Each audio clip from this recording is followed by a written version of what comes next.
अस्सलाम वालेकुम रहमतुल्लाहि व बरकातुहू। नाज़रीन, आप देख रहे हो दवाखाना यूट्यूब चैनल। आज आप लोगों के लिए दिल के वाल और ब्लड प्रेशर के लिए नुस्खा लेके हाज़िर हुआ हूँ। यह नुस्खा जो है दिल के बंद वाल खोलने के लिए और ब्लड प्रेशर जिनका कम और ज़्यादा होता हो उन लोगों के लिए बहुत मुफीद है। और इससे पहले कि आप जो है चैनल को सब्सक्राइब करें, लाइक करें, शेयर करें, बेल आइकन का बटन प्रेस किया करें ताकि हर आने वाली नई वीडियो आप तक आसानी पहुंच सके।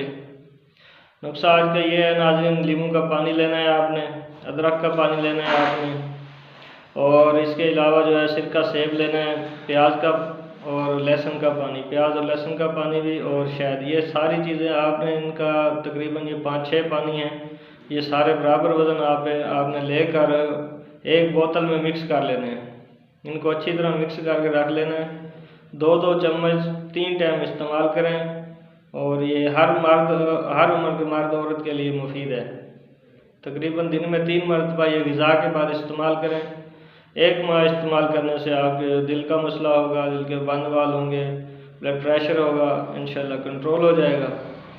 और आप तब तक के लिए इजाज़त दीजिए, मिलेंगे अगली वीडियो में। अल्लाह हाफिज़।